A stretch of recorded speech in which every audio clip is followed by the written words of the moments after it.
as a PO in a reputed bank. आप में से कोई अगर सरकारी नौकरी चाहते हो तो Make My Exam is the perfect app for you. I would like to thank our team IBT जिन्होंने इतना अच्छा काम किया और हमारे लिए इतनी बेनिफिशियल ऐप बनाई. Thank you so much. Hello to good morning to all of you. Welcome to make my exam an official YouTube channel of IBT. तो दोस्तों, हर मंगलवार की तरह इस मंगलवार भी आपका स्वागत है आपके शो के अंदर जिसका नाम है current affairs the wake up show with Kumar संभव. तो यहाँ पर आज हम इस हफ्ते की खबरें जो हैं, पिछले हफ्ते की खबरें 20 से 27 सितंबर की खबरें जो हैं आपके समक्ष लेकर हाजिर हैं. तो जुड़े रहिए हमारे साथ और देखते हैं कि कितने स्टूडेंट्स हमारे साथ जुड़ चुके हैं. उन सभी को अगेन गुड मॉर्निंग. और आप सभी स्टूडेंट्स से आग्रह है कि आप हमारे साथ जुड़ जाइए और इस लाइव सेशन को ज़्यादा से ज़्यादा अपने स्टूडेंट्स, अपने दोस्तों के साथ शेयर ज़रूर करिए. तो यहाँ पर ये जो पिछले हफ्ते की खबरें हैं उसके अंदर हम किन चीज़ों को फॉलो करते हैं. तो हम फॉलो कर रहे हैं state news, national news, international news, banking, financial news, sports की बातें, ऑब्ituary की बातें या इंपॉर्टेंट डेज, मतलब तमाम उन सेक्टर्स को हम कवर करते हैं जहाँ से आने वाले एग्जाम्स में, कंपेटिटिव एग्जाम्स में जीके के क्वेश्चंस इन न्यूज़ से बनकर आ सकें. तो इसी के साथ हम चलेंगे समय को ज़ाया किए बगैर और देखेंगे कितने स्टूडेंट्स पहले हमारे साथ जुड़े हैं और उसके बाद चलते हैं पहले न्यूज़ की तरफ. तो अगेन आप सभी को गुड मॉर्निंग. पंकज, दीपू, निकिता, आप सभी का बहुत बहुत स्वागत है. और आप सभी से रिक्वेस्ट है कि इस लाइव सेशन को अपने सोशल ग्रुप्स के ऊपर ज़रूर शेयर करें जिससे और स्टूडेंट्स हमारे साथ जुड़ सकें. तो समय को ज़ाया किए बगैर चलते हैं अपने दिन की पहली खबर की तरफ और ये रहा फर्स्ट न्यूज़ आपके सामने. Principal Secretary to PM chairs meeting of high-level task force to improve air quality index in air NCR. तो NCR जो है नेशनल कैपिटल रीजन को हम बोलते हैं, नेशनल कैपिटल रीजन. तो दिल्ली के पास यूपी, राजस्थान और हरियाणा, इनके कुछ जिलों को, मतलब इन तीनों राज्यों के 24 जिलों को, 24 डिस्ट्रिक्ट को दिल्ली NCR के अंदर शामिल किया गया है जो राष्ट्रीय राजधानी के समीप है. तो यहाँ पर प्रधानमंत्री के जो प्रिंसिपल सेक्रेटरी हैं, मुख्य सचिव हैं, PK मिश्रा, प्रमोद कुमार मिश्रा, उनकी अध्यक्षता में जो ये कटाई का सीजन आने वाला है, हार्वेस्टिंग सीजन आने वाला है विंटर का, जिसमें स्टबल बर्निंग होती है, पराली को आग लगती है जिससे वायु प्रदूषण होता है, एयर पोल्यूशन होता है, उससे किस तरीके से बचा जा सके उसको लेकर एक बैठक हुई है. तो आपसे पेपर में आने वाले एग्जाम्स में क्वेश्चन क्या पूछा जा सकता है कि बताइए रिसेंटली एयर क्वालिटी इंडेक्स को लेकर दिल्ली के अंदर पोल्यूशन को कम करने के लिए हाई लेवल एक टास्क फोर्स बैठा था, कमेटी बैठी थी, उसकी अध्यक्षता किन्होंने की? तो principal secretary to PM PK Mishra ji ने. तो principal secretary to PM doctor PK Mishra, Pramod Kumar Mishra chaired the meeting of the high level task force constituted to improve the air quality in the national capital region of Delhi. So Dr. Mishra emphasized that the meeting was called well in advance before the onset of harvesting and winter season to ensure proper precautionary and preventive measures to combat the causes of air pollution are taken well in time. तो कहने का मतलब ये है कि पराली, जिसको stubble burning बोलते हैं, मतलब जो फसलों के अवशेष बच जाते हैं खेत में, उसको आग लगा देते हैं किसान. कि आग लगाने से क्या होता है कि जल्दी से वो नष्ट हो जाते हैं और उसके बाद फिर से उसकी जुताई करके, खुदाई करके उसकी खेती जो है वो शुरू कर देते हैं. लेकिन स्टबल बर्निंग से पोल्यूशन जो है वो बहुत फैलता है, वायु प्रदूषण बहुत फैलता है, जिससे एयर क्वालिटी इंडेक्स जो है उसमें बहुत ज़्यादा बढ़ोतरी हो जाती है. तो एयर क्वालिटी इंडेक्स की अगर हम बात करें, एयर क्वालिटी इंडेक्स की अगर हम बात करें तो भारत का जो मानक है, पैरामीटर है, वो कहता है कि 0 से 50 तक अगर एयर क्वालिटी का नंबर है, 0 to 50, तो वो हम कह सकते हैं कि एक गुड इन्वायरमेंट है. और अभी रिसेंटली लॉकडाउन के अंदर कई राज्यों का जो एयर क्वालिटी इंडेक्स था वो 0 to 50 ही रहा, क्योंकि ड्यू टू कोविड लॉकडाउन जो है काफ़ी इंडस्ट्रीज बंद रही, एयर पोल्यूशन नहीं हुआ, जिस कारण से 0 to 50 रहा. लेकिन आम दिनों में अगर हम बात करें, काफ़ी स्टेट्स का ये जो पोल्यूशन लेवल है 51 to 100 पहुँच जाता है.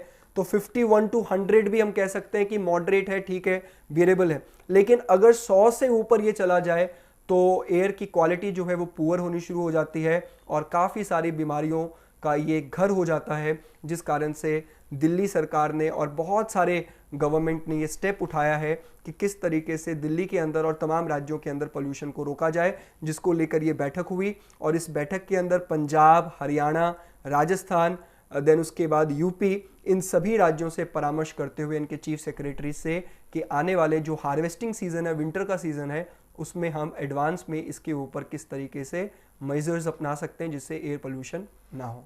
चलते हम दूसरी खबर की तरफ, सेकेंड न्यूज की तरफ। 8 Indian beaches recommended for coveted blue flag international eco level. तो एक ऑर्गेनाइजेशन है डेनमार्क का, तो डेनमार्क नाम की कंट्री का एक ऑर्गेनाइजेशन है जिसने भारत के 8 बीचेस को, समुद्री तट जो है, बीचेस जो है, उसको ब्लू फ्लैग दिया है। मतलब जो सबसे साफ बीचेस होते हैं, जो सबसे साफ समुद्री तट होते हैं, उनको ब्लू फ्लैग दिया जाता है, जिससे टूरिज्म में बहुत ज्यादा बढ़ोतरी होती है। और ये एक टेस्टिमनी है, ये एक पैरामीटर है कि हाँ, साफ सफाई के मामले में और इन्वायरमेंट के मामले में आपका जो समुद्री तट है वो बहुत ज्यादा साफ है। तो उसको लेकर हमारे इंडिया में बहुत सारे बीचेस हैं, लेकिन उसमें से 8 बीचेस को इसमें जगह मिली। तो environment minister Prakash Javadekar has said that 8 beaches of the country have been recommended for the coveted blue flag international eco level. Clean beaches are a testimony to good environment in coastal areas and India's many beaches are among the best in the world। तो कहते कि ये एक निशानदेही होती है कि best और क्लीन बीचेस जो हैं, ब्लू फ्लैग मिलने से ये हो जाता है कि आपको एक टेस्टिमनी मिल जाती है कि हाँ, आपके बीचेस बहुत साफ हैं। और इसके अलावा हमारे इंडिया के काफ़ी बीचेस जो हैं वो दुनिया के कुछ बेहतरीन बीचेस में से आते हैं। तो blue flag certification is a globally recognised eco level accorded by an international agency, foundation for environment education Denmark.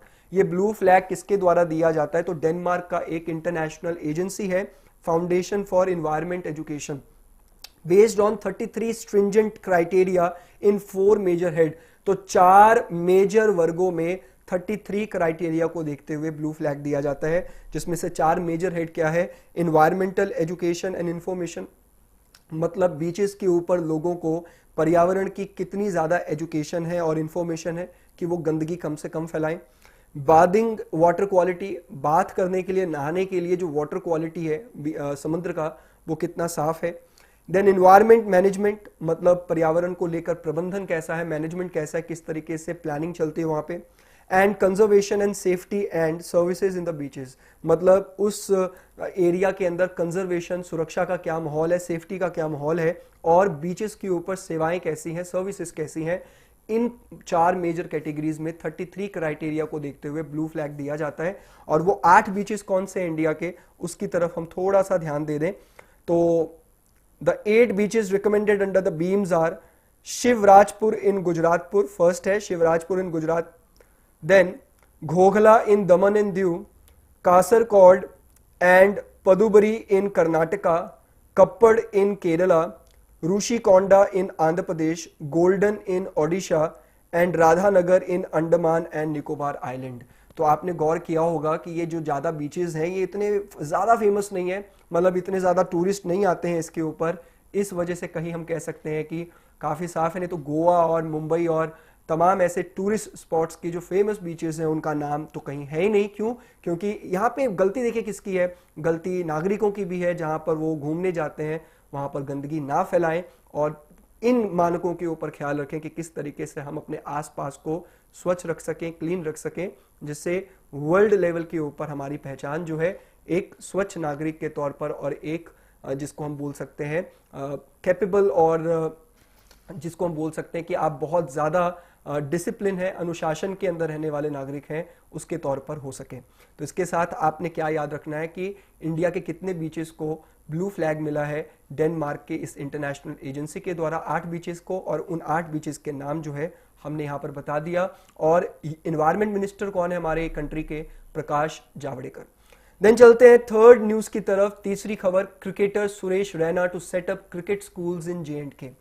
तो यहाँ पर सुरेश रैना जो है बहुत न्यूज में, रिसेंटली अभी IPL जो है, इंडियन प्रीमियर लीग जो है, वो UAE में हो रहा है, लेकिन सुरेश रैना अपने कुछ पर्सनल कारणों से UAE को बीच में ही छोड़कर, IPL को बीच में ही छोड़कर भारत वापस आ गए, जिस कारण से वो सुर्खियों में रहे। लेकिन अभी फिर से वो सुर्खियों में है और इस बार ये सुर्खियां उनको मिल रही हैं। किस कारण से? तो J&K, जम्मू एंड कश्मीर, जो अब UT है, यूनियन टेरिटरी है, उसमें क्रिकेट स्कूल, स्पोर्ट्स स्कूल्स को खोलने को लेकर। तो international cricketer Suresh Raina called on lieutenant governor Manoj Sinha in Srinagar. तो मनोज सिन्हा जो लेफ्टिनेंट गवर्नर है JNK के, उनसे उनकी मुलाकात हुई श्रीनगर में। The celebrity cricketer on the request of lieutenant governor agreed to set up 5 schools in Kashmir division and an equal number in Jammu division to train the aspiring cricketers, particularly the youngsters from remote areas of the UT of Jammu and Kashmir। मतलब 5 ऐसे schools वो Kashmir division के अंदर और 5 ऐसे school Jammu division के अंदर वो खोलने को रेडी हैं, जहां पर वो यंग प्लेयर्स को, स्पेशली उन प्लेयर्स को जो रिमोट एरिया से आते हैं, मतलब ऐसे दूर दराज इलाकों से जहां पर बेसिक सुविधा भी नहीं है, तो उनको किस तरीके से वो ट्रेन कर सके। परवेज रसूल, बहुत ही फेमस क्रिकेटर परवेज रसूल, जो जम्मू कश्मीर रणजी टीम के कैप्टन भी रहे और इंडियन टीम में भी उनको एक मैच शायद खेलने का मौका मिला था।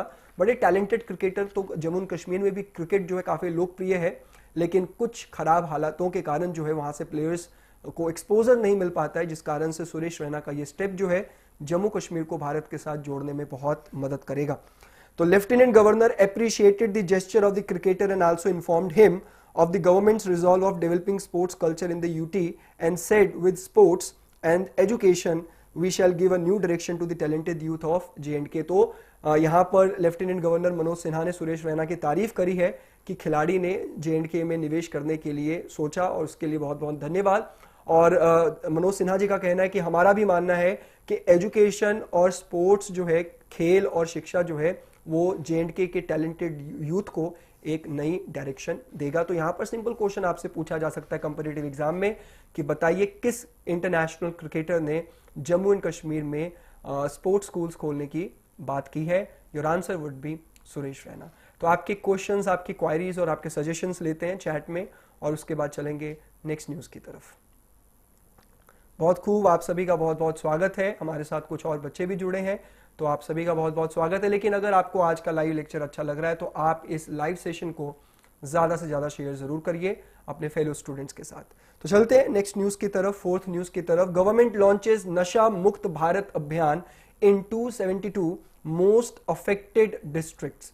तो अभी रिसेंटली बॉलीवुड के अंदर जो ये नशा और ड्रग्स की बातें चल रही हैं, उसी के मद्देनज़र और पूरे देश के अंदर नशा जो है किसी एक सेक्टर, किसी एक क्षेत्र की समस्या नहीं है, वरन पूरे भारत की समस्या है, जहां पर अशिक्षा के कारण या फिर गलत डायरेक्शन के कारण कुछ युवा जो है और कई वर्ग जो है वो नशे में लिप्त है, जिस कारण से भारत का जो युवा है वो कई बार जो दिशा विहीन हो जाता है, जिस कारण से उसको जोड़ने की ज़रूरत है समाज के साथ और नशा मुक्त करने की ज़रूरत है, जिसको सोशल जस्टिस और एम्पावरमेंट मिनिस्टर, मतलब कौन से मिनिस्टर, सोशल जस्टिस और एम्पावरमेंट मिनिस्टर, तो समाजीकरण, समाज सशक्तिकरण और जो न्याय मंत्री हैं थावर चंद गहलोत, कौन है मंत्री इसके, minister of social justice and empowerment के, सामाजिक न्याय और सशक्तिकरण के मंत्री थावर चंद गहलोत, इन्होंने घोषणा की है कि मिनिस्ट्री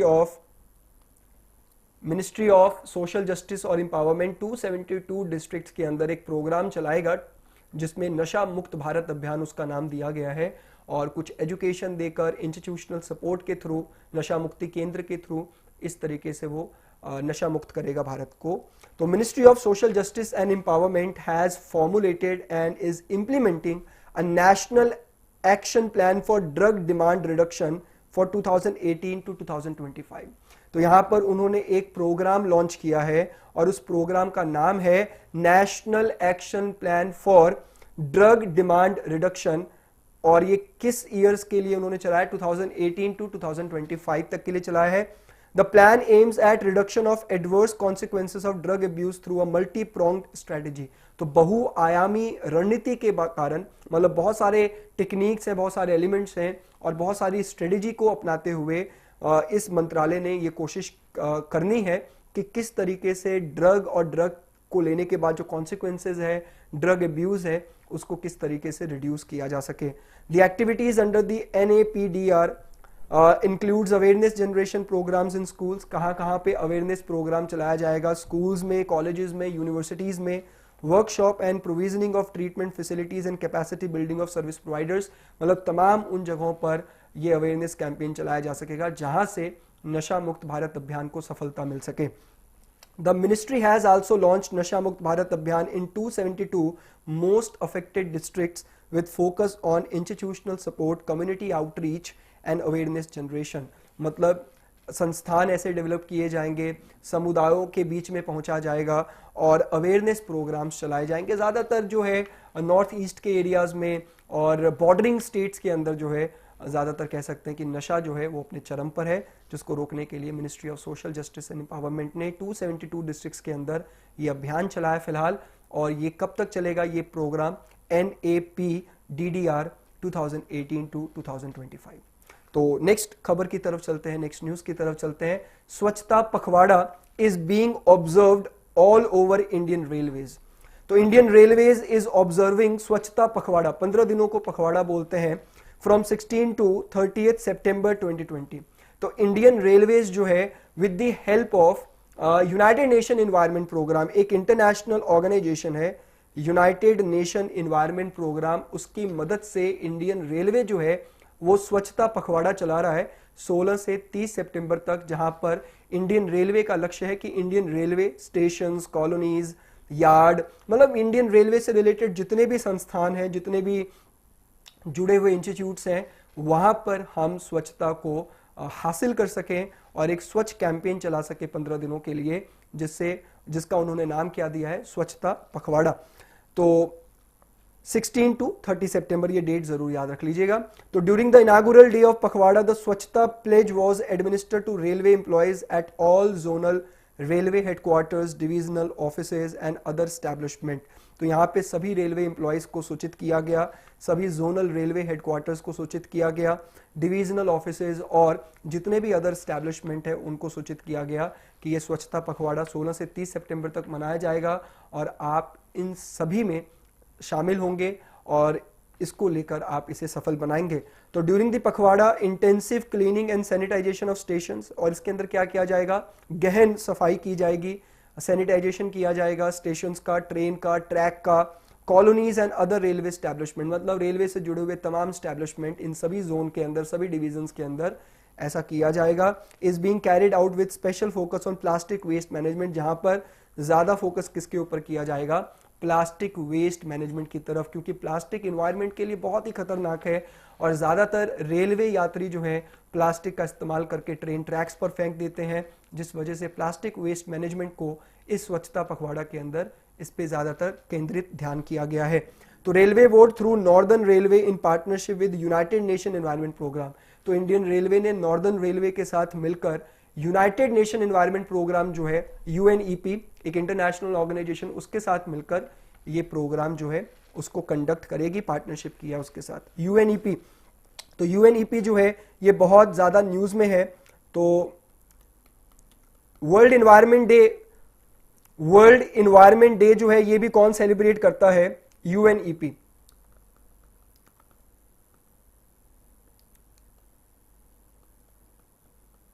UNEP जो है वर्ल्ड इन्वायरमेंट डे 5 जून को यही ऑर्गेनाइज करता है। और यूनाइटेड नेशन एनवायरनमेंट प्रोग्राम का हेडक्वार्टर कहां पर है? Nairobi, Kenya. Nairobi the capital of Kenya. ये स्टैब्लिश कब हुआ था? 1972 में। और इनकी एग्जीक्यूटिव डायरेक्टर का नाम, ED का मतलब है एग्जीक्यूटिव डायरेक्टर का नाम क्या है? तो executive director is Inger Andersen. Inger Andersen जो डेनमार्क की रहने वाली है, she is the current executive director, current head of United Nation environment programme. Establish कब हुआ? 1972 में। और इसका हेडक्वार्टर कहां पर है? केनिया की कैपिटल नैरोबी में। नेक्स्ट चलते हैं 6th न्यूज की तरफ। Tamil Nadu becomes first state to unveil ethical AI, blockchain, cyber security policies in country. तो देश में पहला राज्य बना है तमिलनाडु जिसने एथिकल आर्टिफिशियल इंटेलिजेंस को लेकर, ब्लॉकचेन टेक्नोलॉजी को लेकर और साइबर सिक्योरिटी को लेकर नीति बनाई है, पॉलिसी बनाई है। तो पहला स्टेट कौन सा है? तो तमिलनाडु। तो Tamil Nadu became the first state in the country to come out with policies on artificial intelligence, कृत्रिम, और जिसे कृत्रिम बौद्धिक बोलते हैं, मतलब आर्टिफिशियल इंटेलिजेंस मतलब कहा जाता था कि कंप्यूटर और ऐसी मशीन्स का अपना दिमाग नहीं होता है, वो मनुष्यों के दिमाग पर चलते हैं। लेकिन आर्टिफिशियल इंटेलिजेंस एक नई चीज है जहां पर कंप्यूटर के अंदर एक दिमाग देने की कोशिश की गई है कि उसकी अपनी खुद की थिंकिंग हो, खुद की अपनी एबिलिटी हो और वो खुद सोचने की क्षमता रखते हो। जैसे कि सोफिया नाम की फर्स्ट रोबोट बनी आर्टिफिशियल इंटेलिजेंस के ऊपर। इसके अलावा बहुत सारी ऐसी टेक्नोलॉजी से सीरी कह सकते हैं, एलेक्सा कह सकते हैं, ये सब भी आर्टिफिशियल इंटेलिजेंस की कैटेगरी में आते हैं।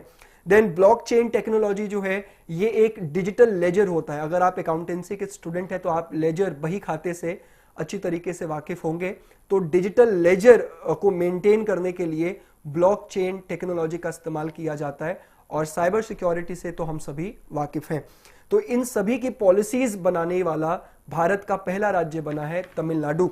The policies go by the names Tamil Nadu Cyber Security Policy 2020, Tamil Nadu Blockchain Policy 2020 and Tamil Nadu Safe and Ethical Artificial Intelligence Policy 2020। तो सभी टेक्नोलॉजी के नाम से अलग अलग पॉलिसी 2020 में पेश की है तमिलनाडु ने। ऐसा क्यों किया वो जानते हैं। In order to promote IT and ITES industry in the state, मतलब तमिलनाडु जो है वो IT और IT से रिलेटेड, IT मतलब इंफॉर्मेशन टेक्नोलॉजी और ITES का मतलब होता है इंफॉर्मेशन टेक्नोलॉजी इनेबल्ड सर्विसेज। तो IT और ITES से रिलेटेड वो इंडस्ट्री को प्रमोट करना चाहता है स्टेट के अंदर, तमिलनाडु के अंदर, and to attract more investments, और ज्यादा से ज्यादा वो निवेश चाहता है इन क्षेत्रों के अंदर। तो निवेश इन क्षेत्रों के अंदर तभी आएगा जब निवेशक सुरक्षित महसूस करेंगे अपने आप को। अगर उनको लगेगा कि कोई पॉलिसी है ही नहीं उन चीजों को लेकर या फिर कोई कानून नहीं है तो फिर वो डरेंगे और निवेश नहीं करेंगे उस राज्य के अंदर। तो यहाँ पे तमिलनाडु ने इन बढ़ती हुई टेक्नोलॉजी को और प्रोटेक्ट करने के लिए और निवेशकों के मन के अंदर सुरक्षा का भाव रखने के लिए उन्होंने ये कदम उठाया है। 8 स्पेशल इकोनॉमिक जोन्स उन्होंने स्टैब्लिश किए हैं चेन्नई के अंदर, and Tier 2 cities by electronics corporation of Tamil Nadu limited and startup warehouses were set up in Chennai and Coimbatore. तो उन्होंने इस तरीके से 8 स्पेशल इकोनॉमिक जोन्स स्टैब्लिश किए हैं। स्पेशल इकोनॉमिक जोन्स वो होते हैं जहां पर विदेशी निवेशकों को भारी छूट दी जाती है टैक्सेस के अंदर और तमाम ऐसे सेटअप्स के अंदर। इसके अलावा उन्होंने स्टार्टअप वेयर हाउसेज, स्टार्टअप जो एंटरप्रेन्योर्स होते हैं जो नए इनोवेशंस आइडियाज के साथ आना चाहते हैं उनके लिए भी उन्होंने यहाँ पे प्रावधान रखा है। और इसके अलावा उन्होंने ऐसे वेयर हाउसेज स्टार्टअप्स के लिए चेन्नई और कोयम्बटूर, मतलब 8 स्पेशल इकोनॉमिक जोन्स के अलावा उनके टॉप Tier 2 सिटीज के अंदर उन्होंने इस तरीके से सेटअप किया, एक माहौल सेटअप किया है जिससे तमिलनाडु के अंदर इन सेक्टर्स के अंदर IT और ITES सेक्टर के अंदर ज्यादा से ज्यादा प्रमोशन मिले उन सेक्टर्स को और उसमें ज्यादा से ज्यादा इन्वेस्टमेंट हो। तो ये न्यूज जो है वेरी इंपॉर्टेंट है जो आपके आने वाले एग्जाम्स में से पूछा जा सकता है कि बताइए साइबर सिक्योरिटी, ब्लॉकचेन टेक्नोलॉजी या फिर आर्टिफिशियल इंटेलिजेंस को लेकर पॉलिसी बनाने वाला पहला स्टेट कौन सा है। Your answer would be Tamil Nadu. Next news की तरफ चलते हैं। 7th news, Piyush Goyal participates in the G20 meeting of the trade and investment ministers. G20 meeting, G20 हम किसको बोलते हैं? Group of 20 countries. Group of 20 countries में 19 देश शामिल है, 19 कंट्रीज शामिल है, प्लस यूरोपियन यूनियन एक अनदर ऑर्गेनाइजेशन। यूरोप के काफी कंट्रीज को मतलब 28 कंट्रीज को यूरोप के कौन रिप्रेजेंट करता है? European union in G20। तो G20 कंप्राइजेज ऑफ 20 मतलब 19 कंट्रीज प्लस 1 यूरोपियन यूनियन, तो 20 कंट्रीज को रिप्रेजेंट कर रहा है यहाँ पे G20। तो G20 स्टैब्लिश हुआ था 99 में, 1999 में स्टैब्लिश हुआ था और हर साल इसकी मीटिंग होती है। और इस साल इसकी मीटिंग कहां पर हो रही है? इस साल इसकी मीटिंग हो रही है सऊदी अरेबिया में। सऊदी अरेबिया में मीटिंग हो रही है, लेकिन ड्यू टू कोविड ये सारी मीटिंग्स अभी अटेंड किया जा रहा है किसके द्वारा? वर्चुअल मीटिंग के द्वारा। इनकी मेन मीटिंग जो है वो नवंबर-दिसंबर में होगी जहां पे हमारे प्रधानमंत्री जी शिरकत करेंगे। लेकिन इसके अलावा G20 के काफी सब मीटिंग्स होती हैं, काफी ऐसे मीटिंग्स होते हैं जो G20 के अलग अलग एस्पेक्ट्स को कवर करते हैं। जैसे ये मीटिंग जो है G20 meeting of trade and investment ministers, मतलब अलग अलग देशों के, इन 20 देशों के जो ट्रेड एंड इन्वेस्टमेंट मिनिस्टर होंगे उनकी मीटिंग है। तो हमारे कंट्री के अंदर कॉमर्स और ट्रेड मिनिस्टर कहा जाता है, कॉमर्स और इंडस्ट्री मिनिस्टर कहा जाता है पीयूष गोयल जी को, तो वो भी ट्रेड और इन्वेस्टमेंट मिनिस्टर ही कहे जाएंगे G20 के उस पैरामीटर के ऊपर। तो G20 का ट्रेड और इन्वेस्टर मीटिंग हुई अभी रिसेंटली, वर्चुअल मीटिंग, जिसको अटेंड किसने किया? हमारे कॉमर्स और इंडस्ट्री मिनिस्टर, इसके अलावा वो रेलवे मिनिस्टर भी हैं पीयूष गोयल जी। तो union commerce and industry and railway minister Piyush Goyal took part in the virtual meeting of G20 trade and investment ministers. Making interventions during the meeting, he called upon G20 to play a leadership role in crafting a pathway to recover from COVID-19. तो उन्होंने इस meeting के अंदर यही वकालत की और यही अपनी बात रखी उन्होंने कि कोविड-19 के सिचुएशंस को देखते हुए ट्रेड और इन्वेस्टमेंट को, कॉमर्स और इंडस्ट्री को कैसे बढ़ावा दिया जा सकता है जो कोविड के चलते काफी नुकसान में चला गया है। He said that one of the key lessons for all countries is the need to strike the right balance between their external and internal economic policies. मतलब उन्होंने कहा कि कंट्री को ये सोचना पड़ेगा कि उसकी इंटरनल और एक्सटर्नल इकोनॉमिक पॉलिसीज क्या हैं, आर्थिक नीतियां क्या हैं, with a view to insuring balance and sustainable development, कि अगर हम एक अच्छा बैलेंस बनाकर चलेंगे तो हम ग्रो भी कर सकेंगे और सस्टेनेबल डेवलपमेंट मतलब डेवलपमेंट के साथ साथ, इकोनॉमिक डेवलपमेंट के साथ साथ इन्वायरमेंट को भी प्रोटेक्ट कर सकेंगे कि आने वाली जनरेशन भी उस चीज़ का इस्तेमाल कर सके। तो सस्टेनेबल डेवलपमेंट अचीव करना भी एक मुख्य टारगेट है with the growth of economic development. तो he said that India stands ready to engage constructively with all G20 members to push an agenda that is inclusive and development oriented. और उन्होंने भारत की तरफ से ये पूरा आश्वासन दिया कि भारत उन सभी चीज़ों में आगे बढ़कर काम करेगा जो समग्र ग्रोथ की बात करता है, समग्र विकास की बात करता है और एक डेवलपमेंट ओरिएंटेशन की बात करता है कि हम डेवलपमेंट की तरफ, विकास की तरफ ही हम इंगित रहेंगे। अगर उसकी तरफ वो बात करता है तो भारत उन सभी मामलों में अग्रसर रहेगा। ये भारत आश्वासन देता है। हमारे रिप्रेजेंटेटिव पीयूष गोयल जी ने ये सारी बातें G20 मीटिंग के अंदर की है। तो आपको सिंपल क्या याद रखना है कि G20 trade and investment ministers meetings जो है अभी रिसेंटली वर्चुअली, उसको किसने अटेंड किया? हमारे कॉमर्स और इंडस्ट्री मिनिस्टर पीयूष गोयल जी ने। बाकी G20 के बारे में आपको जानकारी दे दी है कि G20 जो ऑर्गेनाइजेशन है वो कब स्टैब्लिश हुआ था? 1999 में, 1999 में स्टैब्लिश हुआ और इसकी पहली मीटिंग 2008 में हुई थी। First meeting of G20 was held in 2008 at Washington DC। तो वॉशिंगटन DC USA में वो पहली बार हुआ था मीटिंग उसका। उसके बाद हर साल ये मीटिंग होती है और इस साल 2020 की मीटिंग कहां पर हो रही है? सऊदी अरेबिया इसको होस्ट कर रहा है। सऊदी अरेबिया इस साल इसकी मेजबानी कर रहा है।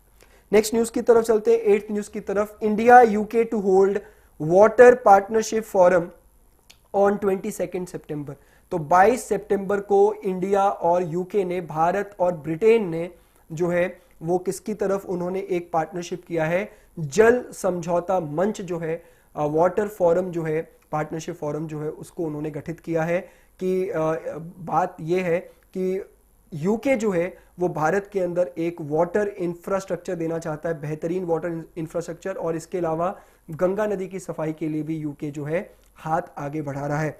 तो a virtual India UK water partnership forum held to discuss ways to collaborate on issues pertaining to water conservation and infrastructure development। तो भारत ने रिसेंटली किसके साथ पार्टनरशिप करी है? फॉर वाटर कंजर्वेशन, जल संरक्षण के लिए, और जो हमारी संरचना है जल, वाटर इंफ्रास्ट्रक्चर डेवलपमेंट के लिए। तो जल संरचना जो है उसके विकास के लिए भारत ने किसके साथ पार्टनरशिप किया है? तो UK के साथ। According to an official note, the inaugural address given by Indian High Commissioner to the United Kingdom, तो हमारे जो इंडियन हाई कमिश्नर है यूनाइटेड किंगडम में, जिनका नाम है गैत्रिलसार कुमार जी कुमार, उन्होंने ये बातें कही हैं और उन्होंने मेमोरेंडम ऑफ अंडरस्टैंडिंग, एक समझौता जो है वो UK के साथ साइन किया। Beside a MOU inked between Ganga and British water, तो गंगा नदी के ऊपर भी और ब्रिटिश वाटर के ऊपर भी एक समझौता हुआ है कि किस तरीके से ब्रिटेन इंडिया के साथ मिलकर भारत की नदियों की सफाई करेगा, खास करके गंगा नदी की सफाई। The event highlighted the strategic partnership approaches between the two countries to develop 21st century water infrastructure in India।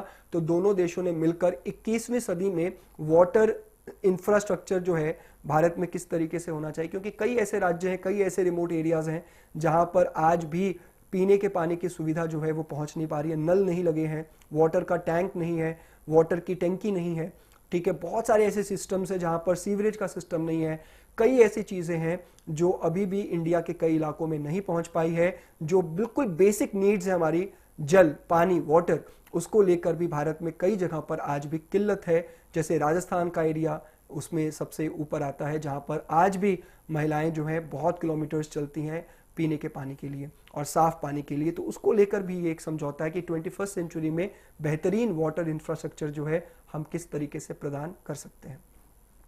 Then 9th, PM Modi pushes for digital self-reliance, launches घर तक fiber scheme to connect 45,945 villages across Bihar.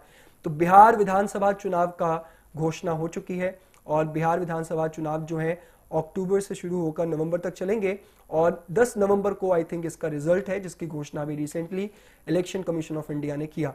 तो बिहार चुनाव को मद्देनजर रखते हुए बहुत सारी घोषणाएं हो रही हैं और सबसे लास्ट वीक भी हमने किया था कि दरभंगा बिहार में एम्स खुलने जाएगा।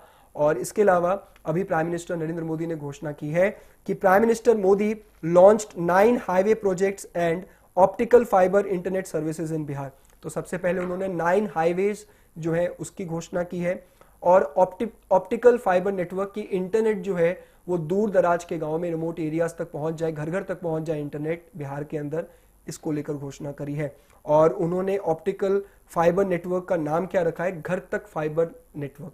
तो ये ऐसे क्वेश्चंस पूछे जा सकते हैं कि बताइए घर तक फाइबर नेटवर्क जो है वो अभी रिसेंटली यूनियन गवर्नमेंट ने किस राज्य के अंदर लॉन्च किया है। तो your answer would be Bihar. The optical fiber services are being provided under the scheme Ghar Tak Fiber. These services are to be executed along with combined efforts of common service center. और इस तरीके से common service centres जो है, जो इस तरीके से सामुदायिक सेवा केंद्र जो है उसके तहत इन सर्विसेज को घर तक फाइबर स्कीम को घर घर तक पहुंचाया जाएगा। The project is to be implemented by ministry of electronic and IT. Electronic और आईटी मिनिस्ट्री के द्वारा इस स्कीम को, घर तक फाइबर स्कीम को, ऑप्टिकल फाइबर नेटवर्क स्कीम को लागू किया जाएगा। The project will connect 45,945 villages in the state and will thus enable the digital revolution to reach the farthest corner of Bihar. तो बिहार के दूर दराज इलाकों तक, कोने कोने तक इसको पहुंचाया जाएगा और एक डिजिटल रेवोल्यूशन जिसको कहते हैं, एक डिजिटल आंदोलन जो है वो यहाँ पर सक्सेसफुली लागू किया जाएगा।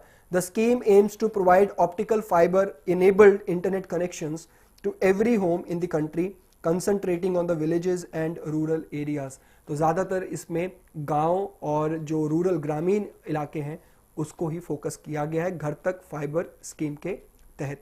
तो चलते हैं बच्चों की चार्ट की तरफ और उसके बाद हम चलेंगे अगली खबर की तरफ।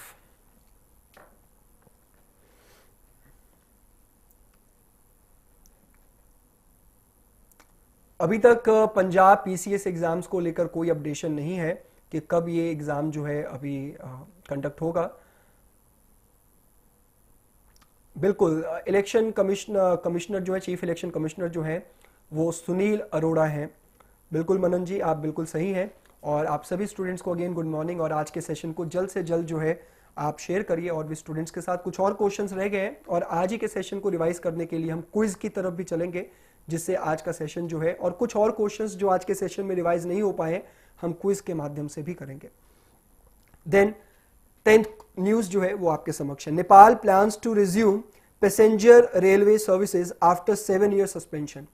तो जनकपुर और जयनगर जो टाउन है, जनकपुर नेपाल में और जयनगर इंडिया का एक टाउन है, उसके बीच में जो ट्रेन सर्विसेज चलती थी, यात्री ट्रेन, उसको 7 साल पहले नेपाल ने बंद कर दिया था, जिसको रिज्यूम दोबारा से रीस्टार्ट किया, दोबारा से शुरू किया है। तो Nepal is planning to resume passenger railway services after a 7 year suspension after it receive 2 sets of rails from India. तो मतलब प्लान कर रहा है, योजना बना रहा है और ये योजना जरूर सफल होगी कि नेपाल और भारत के रिश्ते जो तल्ख हो गए थे पीछे, उसके अंदर एक स्मूथ रिलेशनशिप फिर से स्टार्ट करने के लिए नेपाल ने जो है वो घोषणा की है कि वो जल्द ही जनकपुर टू जयनगर जो है वो रेलवे, जिसको 7 साल पहले बंद कर दिया गया था, उसको दोबारा से शुरू किया जाएगा, क्योंकि भारत से अभी उसको 2 ट्रेन मिली हैं। The diesel electric multiple unit, जिसको DMU कहा जाता है या DEMU कहा जाता है, multiple unit rail sets that Kathmandu had purchase from India arrived in Janakpur city yesterday. तो नेपाल ने भारत से वो ट्रेन खरीदे हैं, डेमू ट्रेन खरीदे हैं, जो कल ही काठमांडू पहुंचे हैं, जनकपुर पहुंचे हैं। जहां से जनकपुर से जयनगर के लिए ये ट्रेन चलेगी। तो director general at the department of railway Balram Mishra said it would take at least 1.5 months to restart the services as it was currently working to recruit necessary human resources। तो अभी इसको शुरू होने में 1.5 महीना लग सकता है, क्योंकि ह्यूमन रिसोर्सेज कुछ कर्मचारियों की जरूरत है जिसको भर्ती करने के लिए समय चाहिए। The department has plan to recruit over 200 staffs gradually, 200 staff की जरूरत है। It will be the country's first ever broad gauge passenger railway service. पहले नैरो गेज चलती थी, छोटी लाइन जिसको बोलते हैं वो चलती थी, अब ये बड़ी लाइन की ट्रेन जो है वहां पे चलेगी। तो आपको सिंपल क्या याद रखना है, कौन से टाउन से लेकर Janakpur town to Jaynagar, a town bordering India. तो जनकपुर से लेकर Jaynagar Nepal to India train service जो 7 साल पहले बंद कर दिया गया था नेपाल के द्वारा, उसे दोबारा से रीस्टार्ट करेगी नेपाल। देन नेक्स्ट न्यूज की तरफ चलते हैं, लेकिन एक एसएससी का बहुत ही इंपॉर्टेंट क्वेश्चन है, उसका आंसर जरूर दीजिएगा। आपको पता है कि दुनिया का सबसे ऊंचा जो माउंटेन है, the highest mountain peak in the world, जिसको हम माउंट एवरेस्ट कहते हैं, माउंट एवरेस्ट कहते हैं। आपको ये बताना है, बड़ा इंटरेस्टिंग क्वेश्चन है, एसएससी पीसीएस लेवल का ये क्वेश्चन है कि माउंट एवरेस्ट को नेपाली क्या कहते हैं। नेपाल के जो लोकल्स हैं, नेपाल के जो स्थानीय लोग हैं, वो माउंट एवरेस्ट को किस नाम से पुकारते हैं। Without the help of internet आप जल्द से कमेंट बॉक्स में इसको बताइएगा। हम चलते हैं अगली न्यूज की तरफ। Next news is 11th news, SBI starts women self reliance programme in Assam. आपको सिंपल याद रखना है कि हमारे कंट्री का सबसे लार्जेस्ट पब्लिक सेक्टर बैंक, सार्वजनिक क्षेत्र का बैंक, सबसे बड़ा एसबीआई ने कहां पर स्टार्ट किया है, women self reliance program Assam के अंदर स्टार्ट किया। To accelerate SHG finance self help group, self help group जो खुद की हेल्प करने के लिए जो ग्रुप बनते हैं, छोटे छोटे ग्रुप बनते हैं, SHG finance in the bank in a mission mode, state bank of India started a program by the name Mahila Atmanirbharshil Achoni women self reliance program को स्टार्ट किया है असम के अंदर। वहां की SHG self help group, women group को हेल्प करने के लिए एसबीआई ने असम के अंदर ये प्रोग्राम लॉन्च किया, जहां पर महिलाएं जो है आत्मनिर्भरशील बन सकें। SBI started that women SHGs are very active and credit worthy in rural areas of Assam as it relies on social collateral rather than on financial collateral। तो SBI ने माना है कि असम की जो महिलाएं हैं और खास करके महिला SHG ग्रुप जो है, सेल्फ हेल्प ग्रुप्स जो है, वो असम के समाज में एक बहुत ही उच्च स्थान रखता है, जहां पर लोग जो है वो बहुत ज़्यादा सोशली उनके ऊपर विश्वास करते हैं rather than financially। It also empowers the women by encouraging them to create their micro enterprise for self-reliance and to maintain a sustainable economic condition। कि महिलाओं को पूरा हक मिले कि वो वहाँ पर आत्मनिर्भर बन सके अगर उनको फाइनेंशियली हेल्प दी जाती है एसबीआई के द्वारा, और वो इस तरीके से सस्टेनेबल इकोनॉमिक कंडीशंस जो हैं अपनी सुधार सकें। The basic objective of the program is to create a strong bonding with SHG members beside extending credit linkages to the women SHGs nurtured and sponsored by National Rural Livelihood Mission NRLM Assam for Self Reliance and Economic Upliftment। तो basic objective जो SBI का है कि वहां पर women self reliance program को help करने के लिए, तो वो ये है कि एसएचजी को हमने स्ट्रांग बनाना है, इकोनॉमिक अपलिफ्टमेंट करनी है, और नेशनल रूरल लाइवलीहुड मिशन के अंदर हमने सेल्फ रिलायंट बनाना है असम की महिलाओं को और उनको ऊपर उठाना है। इस तरीके से ये न्यूज़ बहुत इंपॉर्टेंट है, जहां पर आपसे सिंपली पूछा जा सकता है कि बताइए किस बैंक ने असम में वुमेन सेल्फ रिलायंस प्रोग्राम को लॉन्च किया है। Your answer would be SBI. तो आंसर ले लेते हैं बच्चों का। लास्ट क्वेश्चन मैंने पूछा कि माउंट एवरेस्ट को वहां के लोकल्स क्या बुलाते हैं, वो मैंने क्वेश्चन पूछा था। बिल्कुल सुष्मिता बल जी का उत्तर जो है वो आया है।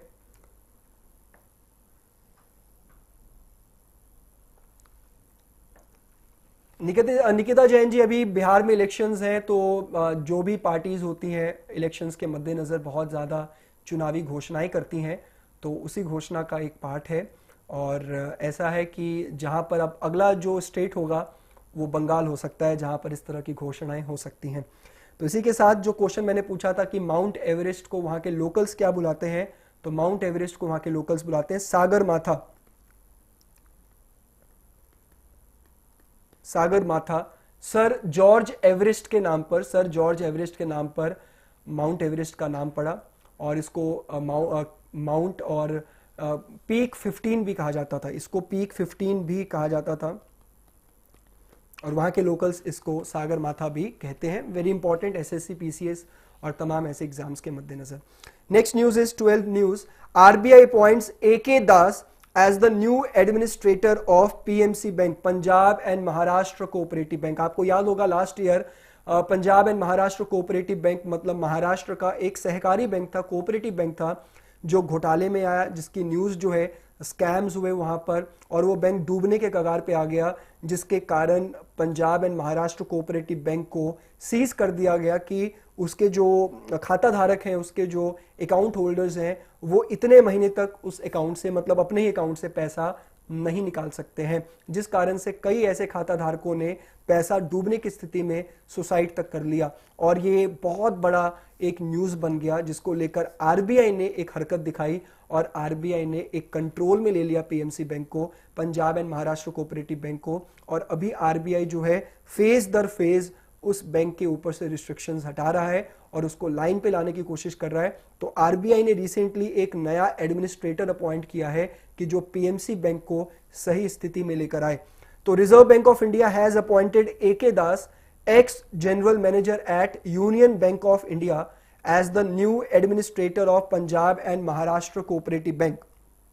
He has replaced JB Bhoria, who has stepped down from his role as an administrator due to health reasons. Health reasons के कारण जो पहले एडमिनिस्ट्रेटर थे JB भोरिया, वो उन्होंने रिजाइन कर दिया था, उनकी जगह पर आरबीआई ने नए एडमिनिस्ट्रेटर को अपॉइंट किया। तो आपसे सिंपली क्वेश्चन पूछा जा सकता है, क्योंकि PMC bank, Punjab and Maharashtra cooperative bank जो है वो बहुत ज्यादा न्यूज में रहा है, और इस कारण से पूछा जा सकता है कि बताइए आरबीआई ने अभी रिसेंटली पीएमसी बैंक का नया एडमिनिस्ट्रेटर किसको बनाया है। तो आपको सिर्फ नाम बताना है AK दास जी का। तो in September 2019 the RBI had superseded the board of PMC bank due to fraud and financial irregularities in the PMC bank. तो ठगी और वित्तीय अनियमितताओं के कारण, फाइनेंशियल इरेगुलरिटीज के कारण उसके बोर्ड को आरबीआई ने अपने अंदर ले लिया, और उसके बाद आरबीआई जो है उसने कंट्रोल में रखा है और उसको ठीक करने की कोशिश कर रहा है। तो 12th क्वेश्चन का राइट आंसर जो है वो ये हो सकता है 12th न्यूज का, कि आरबीआई ने पीएमसी बैंक का नया एडमिनिस्ट्रेटर किसको बनाया है, AK दास जी को। Then 13th news, Barack Obama announces new memoir titled a promised land. Barack Obama, the former president of USA, जो लगातार 2 बार यूएस के प्रेसिडेंट रहे, और यूएस का प्रेसिडेंट का टेन्योर 4 साल का होता है, तो वो 8 साल तक प्रेसिडेंट रहे थे यूएस के, उनको नोबेल पीस प्राइज भी मिला था। तो बराक ओबामा ने अपनी नई ऑटोबायोग्राफी, मेमोर को ऑटोबायोग्राफी भी बोलते हैं, उन्होंने अपनी एक नई ऑटोबायोग्राफी लॉन्च की है जिसका नाम रखा है promised land. Former US president Barack Obama has announced his first presidential memoir title, मतलब राष्ट्रपति रहते हुए उनका जो फर्स्ट ऑटोबायोग्राफी मेमोर आया है उसका टाइटल है अ promised land. A 768 pages book will be published in November 2020 by Penguin Random House and is scheduled to be released on November 17, 2020 in 25 languages. 25 languages में ये publish होगी नवंबर 2020 में Penguin Random House के द्वारा। A Promised Land is the first of 2 volumes of the book. This volume tells about his early political life, his presidential campaign in 2008 and ending with the death of Osama bin Laden in 2011. तो 2 volume में ये किताबें निकलेंगी जिसमें इनके पूरे जीवन के बारे में बताया गया है कि किस तरीके से इनका अर्ली पॉलिटिकल लाइफ रहा, फिर 2008 में प्रेसिडेंशियल कैंपेन इनका कैसा रहा, और ओसामा बिन लादेन की मृत्यु जो है 2011 में जो एक ऑपरेशन किया था एबटाबाद पाकिस्तान के अंदर और ओसामा बिन लादेन को मार गिराया था, वो किस तरीके से ऑपरेशन सक्सेसफुल रहा इनके नेतृत्व में, इसके बारे में चर्चा की गई है इस बुक के अंदर। देन चलते हैं 14th न्यूज की तरफ। इन a first 2 women officers to operate helicopters from Indian Navy warship। तो इंडियन नेवी, भारतीय नौसेना के युद्ध पोत जो होते हैं, बड़े बड़े जहाज जहां से लड़ाई लड़ी जाती है, तो आपको पता है नौसेना के जो बड़े बड़े पोत होते हैं, जहाज होते हैं, उसके ऊपर भी हेलीकॉप्टर्स और ये सारी चीजों को तैनात किया जाता है, और उसको उड़ाने के लिए 2 वुमेन ऑफिसर्स जो है हेलीकॉप्टर्स उड़ाने के लिए अपॉइंट की गई हैं। तो इन अ हिस्टोरिक फर्स्ट, मतलब ऐतिहासिक पहली बार ऐसा होगा कि 2 women officers have been selected to join as observers airborne technicians in the helicopter stream of the Indian navy. तो भारतीय नौसेना के हेलीकॉप्टर उड़ाने के लिए, टेक्नीशियंस और सारी ज़रूरतों को पूरा करने के लिए 2 महिला पायलट को चुना गया है। The women officers will be the first set of women airborne combatants who would be operating from warships. This is a landmark development in the history of Indian naval aviation. तो Indian naval aviation जो भारतीय नौसेना उड्डयन है उसका ये ऐतिहासिक पहला कदम है। और इन 2 महिलाओं के नाम क्या हैं? कुमुदनी त्यागी एंड रीति सिंह। ये नाम याद रख लीजिए, कुमुदनी त्यागी। आपसे सिंपल क्वेश्चन पूछा जाएगा उन 2 महिलाओं के नाम जिनको फर्स्ट 2 वुमेन ऑफिसर्स नियुक्त किया गया है इंडियन नेवी वॉरशिप के ऊपर हेलीकॉप्टर टेक्नीशियंस के रूप में और कॉम्बेटेंट के रूप में, युद्ध लड़ाकू के रूप में। तो ये हिस्टोरिकली इंडियन नेवी के द्वारा पहली बार ऐसा कदम उठाया गया, which is very important. Next news की तरफ चलते हैं, 15th न्यूज की तरफ, which is again related to defence news. Indian army organises annual shikara race in Srinagar.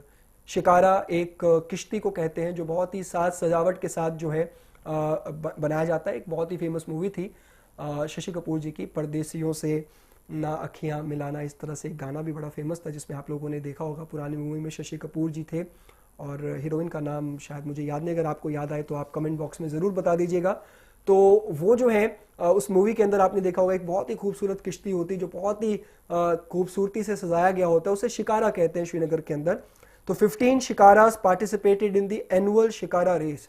तो इनकी डल लेक के ऊपर बहुत फेमस है श्रीनगर में, वहां पर ये शिकारा चलते हैं। तो organise by 20 Rashtriya rifles of Indian army for the people of Srinagar, the aim behind the race was to promote tourism in the newly formed UT. तो शिकारा बहुत ज्यादा फेमस है टूरिस्ट के मध्य और यहाँ पर ये किया गया। आपने फोटो भी देखी होगी, शिकारास के ऊपर भारतीय झंडे लगे थे।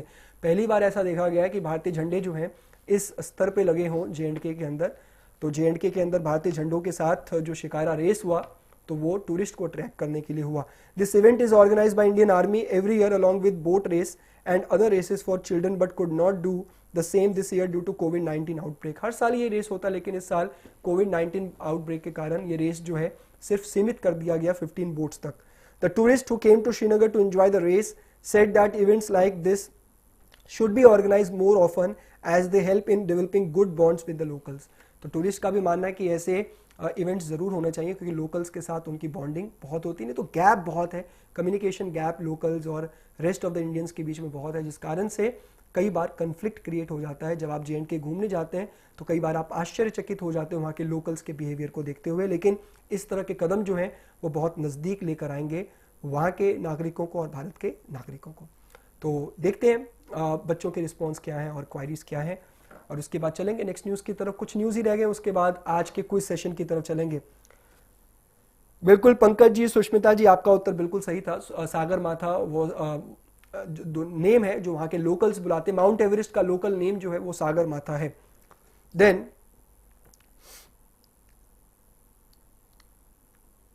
16 news, DRDO conducts successful flight test of missile target vehicle Abhyas. तो defence research and development organisation हमारे इंडिया में डिफेंस को लेकर, मिसाइल प्रोग्राम को लेकर कौन उसकी डेवलपमेंट करता है, कौन उसको लेकर रिसर्च एंड डेवलपमेंट करता है? DRDO। तो DRDO defence research and development organisation conduct a successful flight test of Abhyas on September 22, 2020। तो मिसाइल टारगेट व्हीकल है, मिसाइल को टारगेट करने के लिए जो व्हीकल है उसका नाम है अभ्यास, उसका उन्होंने सक्सेसफुली टेस्ट किया है 22 सितंबर 2020 को। The test was conducted from the interim test range in Balasore, Odisha. Odisha में बलासौर नाम का एरिया जहां से ये टेस्ट किया गया। During the trials Abhyas high speed expendable aerial target HEAT was successfully test flown. तो एक high speed expendable aerial target मतलब हवा में टारगेट करने के लिए हीट नाम की जो एक मशीन है उसको भी सक्सेसफुली टेस्ट किया गया। The air vehicle can be used as a target for the evaluation of various missile system. तो ये जो एयर व्हीकल है इसको यूज किया जा सकता है अलग अलग मिसाइल टारगेट्स को लेकर, इसका इस्तेमाल किया जा सकता है जो भारत को सशक्त बनाता है, मजबूत बनाता है लेटेस्ट मिसाइल टेक के अंदर, टेक्नोलॉजी के अंदर, जिसका सक्सेसफुली DRDO ने टेस्ट फायर किया। नेक्स्ट चलते 17th न्यूज की तरफ। Flight lieutenant Shivangi Singh to be first women pilot to join Rafale fleet.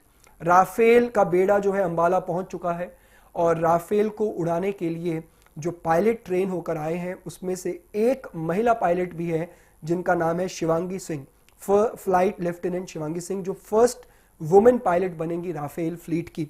तो flight lieutenant Shivangi Singh will become the first woman pilot to fly the multi-role fighter aircraft Rafale after finishing her conversion training according to reports। तो अपनी training complete करने के बाद ये पहली महिला बनेंगी जो राफेल को उड़ाएंगी। Commission into the Indian air force in 2017 में वो कमीशन हुई थी as part of the second batch of women fighter pilot. Singh currently flies the force's oldest jet MiG-21 bison. तो वो MiG-21 का बाइजॉन जो है वो भी उड़ा रही हैं। विंग कमांडर अभिनंदन वर्तमान who shot down a Pakistan Air Force fighter on 27 February last year near the line of control before being shot down himself and taken captive was Singh's flying instructor। तो अभिनंदन वर्धमान जो हैं, जो बड़े शानदार मूंछों वाले जो वो फौजी जिन्होंने अपने MiG-21 से ही पाकिस्तान के एयरक्राफ्ट को गिरा दिया था, लेकिन पाकिस्तानी सेना के कब्जे में आ गए थे, जो वीडियोस आप लोगों ने देखी होगी। तो अभिनंदन वर्धमान जो हैं ही is the instructor of Shivangi Singh, वही उनके इंस्ट्रक्टर हैं। और फ्लाइट लेफ्टिनेंट शिवांगी सिंह जो है वो पहली महिला बनेंगी राफेल जेट फाइटर को उड़ाने वाली। देन उसके बाद नेक्स्ट न्यूज की तरफ चलते हैं, last news of the day, उसके बाद क्विज की तरफ चलेंगे हम। तो इंटरनेशनल पीस जो है, international day of piece, international अंतर्राष्ट्रीय शांति दिवस जो है वो कब मनाया जाता है? 21 सितंबर को। तो 21 सितंबर को कौन सा डे मनाया जाता है? International day of peace. तो international day of peace is observed globally on 21 सितंबर एवरी ईयर। हर साल 21 सितंबर को इंटरनेशनल डे ऑफ पीस मनाया जाता है। It is observed to spread awareness and preach peace and harmony all across the globe. तो किस तरीके से शांति को बहाल किया जा सके, शांति की शिक्षा दी जा सके और शांति को स्थापित किया जा सके पूरे विश्व में, उसको लेकर ये लक्ष्य रखता है और उसको लेकर ये हमेशा प्रयासरत रहता है। और इसी चीज को लेकर, इसी चीज ऑब्जेक्टिव को लेकर हर साल 21 सितंबर को इंटरनेशनल डे ऑफ पीस मनाया जाता है। On this day the UN encourages country to observe the day by creating an environment of 24 hours of non-violence। तो यूनाइटेड नेशन इस दिन को पूरे देश को, पूरे विश्व को बढ़ावा देता है, इंकरेज करता है कि आप इस दिन 24 घंटे के लिए सिर्फ नॉन वायलेंस को मतलब सपोर्ट करिए और नॉन वायलेंस के अंदर आप किसी भी तरीके से हिंसा ना होने दीजिए अपनी कंट्री के अंदर। Theme for world peace day 2020 is shaping peace together. और इस साल का थीम क्या रखा गया है? Shaping peace together. तो इसी के साथ आज के सेशन को हम न्यूज को समाप्त करते हैं और क्विज की तरफ चल पड़ते हैं। और 10 क्विज हैं आज ही के सेशन से जुड़े और कुछ ऐसे क्वेश्चंस भी हैं जो आज के सेशन में कवर नहीं हो पाए, लेकिन वो रिवाइज जो है हम जरूर क्विज के माध्यम से भी कर लेंगे। तो चलते हैं first question of the day की तरफ। Which of the following country plans to resume passenger railway service with India after 7 years suspension? तो इसमें से कौन से देश ने 7 साल के बैन के बाद पैसेंजर ट्रेन को दोबारा से शुरू करने की वकालत की है? पाकिस्तान, नेपाल, भूटान या बांग्लादेश? जल्दी से इसका उत्तर दीजिएगा।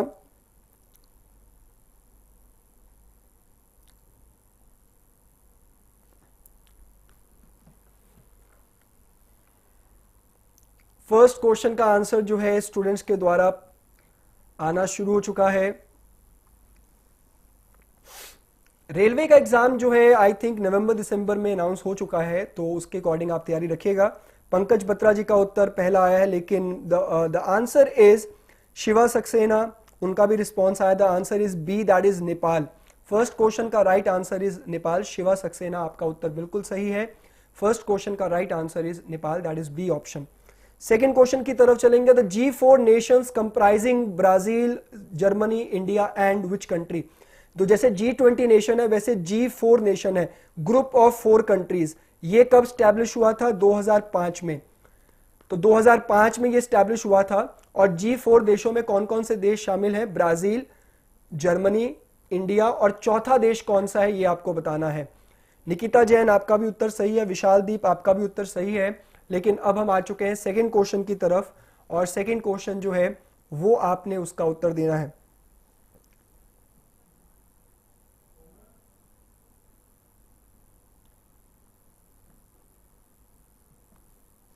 Brazil, Germany, India and which country? The right answer for this question is Japan. B option is the correct answer. Second question का right answer is B.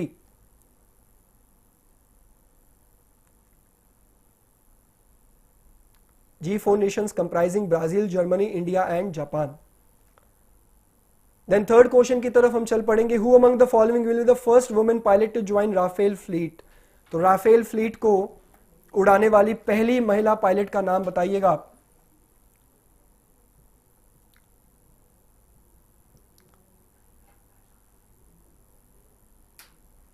Who among the following will be the first woman pilot to join Rafale fleet?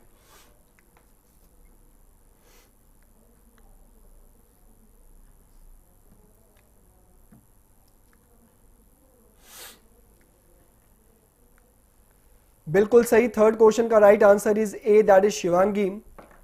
Deepika Dhiman का उत्तर, विशाल दीप का उत्तर, निकिता का उत्तर बिल्कुल सही है. और बहुत बहुत स्वागत है सुष्मिता जी का भी उत्तर बहुत सही है. और बहुत बहुत स्वागत है सभी नए स्टूडेंट्स का हमारे साथ जुड़ने के लिए. और इस लाइव सेशन को ज़्यादा से ज़्यादा शेयर करिए जिससे और स्टूडेंट्स जो है उस तक ये लाइव लेक्चर जो है पहुंच सके. फोर्थ न्यूज़ की तरफ, फोर्थ क्वेश्चन की तरफ. Dash wins UN award for control of non communicable diseases. तो नॉन कम्युनिकेबल डिजीजेस के लिए यूएन का अवार्ड इसमें से किसको दिया गया है? आपको इसका उत्तर देना है. जल्दी से इसका उत्तर दीजिएगा.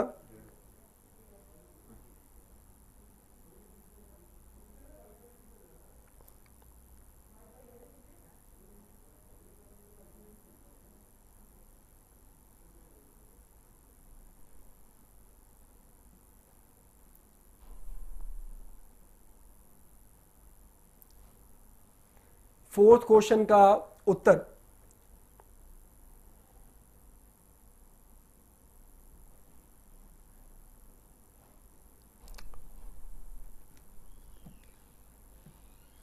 बिल्कुल सही उत्तर आप सभी स्टूडेंट का. फोर्थ क्वेश्चन का right answer is A, that is Kerala is the correct answer. Fourth question का right answer is A, that is Kerala. Which state government has approved मोक्ष कलश योजना 2020? मोक्ष कलश योजना 2020 किस स्टेट ने लॉन्च किया है?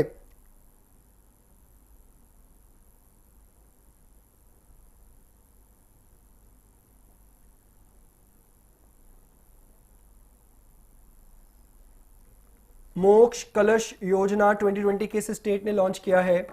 फिफ्थ क्वेश्चन का उत्तर दीजिएगा.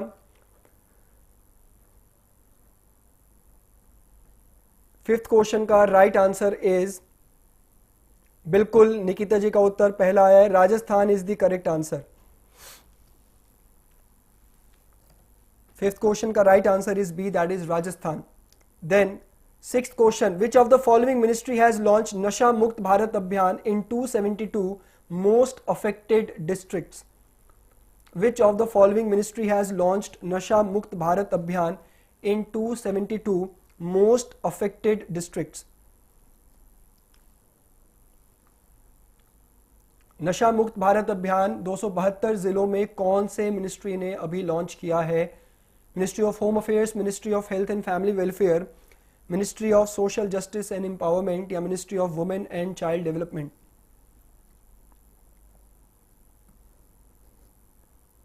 The right answer for this question is, sixth question का राइट आंसर भी स्टूडेंट्स के द्वारा जो है वो आना स्टार्ट हो चुका है.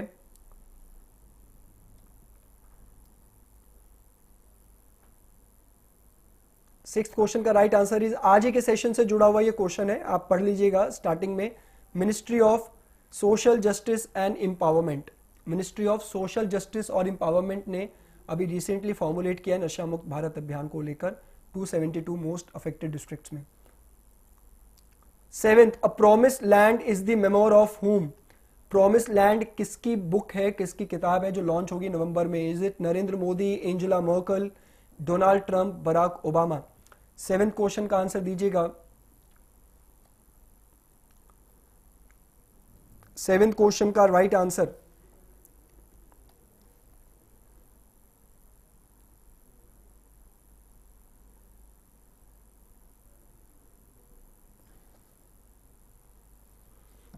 सेवेंथ क्वेश्चन का right answer is D, that is Barack Obama. बिल्कुल राइट आंसर. पंकज पात्रा का उत्तर पहला आया, बिल्कुल सही शिव। और निकिता विशाल देव, आपका भी उत्तर बिल्कुल सही है। 8 क्वेश्चन की तरफ, which of the following has become the first state to unveil ethical artificial intelligence, blockchain technology, cyber security policies in the country. तो पहला स्टेट कौन सा है भारत का जिसने इन सभी चीजों के ऊपर, एआई टेक्नोलॉजी के ऊपर, साइबर सिक्योरिटी के ऊपर, ब्लॉकचेन टेक्नोलॉजी के ऊपर पॉलिसीज बनाया है? इज इट कर्नाटका, तमिलनाडु, तेलंगाना या महाराष्ट्र? 8 क्वेश्चन का आंसर दीजिएगा। 2 क्वेश्चंस और रह गए, उसी के साथ आज के सेशन को हम समाप्त करेंगे और अगले हफ्ते मंगलवार सुबह 10 बजे हमारी और आपकी मुलाकात होगी। और 8 क्वेश्चन का राइट आंसर जो है वो बिल्कुल सही है, Tamil Nadu is the correct answer. 8 question का right answer is B, that is Tamil Nadu. 9th question की तरफ चल पड़ते हैं हम। Who among the following chaired the meeting of high level task force constituted to improve the air quality in the national capital region of Delhi? तो अभी recently national capital region NCR और दिल्ली के अंदर पोल्यूशन और एयर क्वालिटी इंडेक्स को देखने के लिए कि नवंबर में फसलों की कटाई के समय, स्टबल बर्निंग के समय, पराली को आग लगाते समय उतनी ज्यादा एयर पोल्यूशन ना हो जितना पहले होता रहा है, उसको लेकर एक हाई लेवल टास्क फोर्स बनाया गया है। उसकी चेयरमैनशिप, उसकी अध्यक्षता इनमें से किसने की है? इज इट राजीव टोपनो, राजीव गाबा, पीके मिश्रा या अजीत सेठ? 9th क्वेश्चन का आंसर दीजिएगा। शिवम कुमार, सुष्मिता, पूजा, आप सभी, शोभा कुमारी, आप सभी का उत्तर और आप सभी की पार्टिसिपेशन बहुत खूब है। और इसी के साथ 9th क्वेश्चन का उत्तर जो है वो भी स्टूडेंट्स की तरफ से रिस्पांस आना शुरू हो चुका है। आखिरी क्वेश्चन की तरफ हम चलेंगे इसके बाद और आज के सेशन को हम समाप्त करेंगे। और आप सभी की पार्टिसिपेशन के लिए आप सभी का बहुत बहुत धन्यवाद कि आप हर हफ्ते जुड़ते हैं हमारे साथ और कुछ ना कुछ नया सीख के हम हर वीक जाते हैं। तो 9th क्वेश्चन का राइट आंसर इज बिल्कुल सही, PK Mishra, Pramod Kumar Mishra. He is the principal secretary of prime minister Narendra Modi. Every Tuesday at 10 AM 10 बजे ये क्लास लगती है। वीकली बेसिस पे हम करंट अफेयर्स को करते हैं, पहले न्यूज को कवर करते हैं और आज ही के सेशन से जुड़ा हुआ क्विज अटेंड करके इस सेशन को रिवाइज भी करते हैं हर मंगलवार सुबह 10 बजे। 9th क्वेश्चन का right answer is C, that is PK Mishra. और लास्ट क्वेश्चन, इन सितंबर 2020 how many beaches of India recommended for coveted blue flag international eco level? मतलब भारत के कितने बीचेस को 2020 में, सितंबर 2020 में कितने बीचेस को blue flag international eco label Denmark की एक इंटरनेशनल एजेंसी ने दिया है? कितने बीचेस को? A 8, B 5, C 3 या D 11? तो 10th क्वेश्चन का आंसर दीजिएगा। 10th क्वेश्चन का राइट आंसर जो है बिल्कुल सही, पहला उत्तर जो है निकिता का आया। 10th क्वेश्चन का right answer is A, that is 8 beaches in India. बिल्कुल पंकज जी, आपका उत्तर भी सही, शिवा आपका भी उत्तर सही। तो इसी के साथ 10th क्वेश्चन का right answer is A, that is 8। और आज के इंपॉर्टेंट सेशन को हम समाप्त करते हैं। अगले हफ्ते आपकी और हमारी मुलाकात होगी। तो कौन से शो में? Weekly current affairs the wake up show with Kumar संभव के साथ मंगलवार ठीक सुबह 10 बजे। तो तब तक के लिए आप मुझे इजाजत दीजिए। आप सभी का बहुत बहुत धन्यवाद।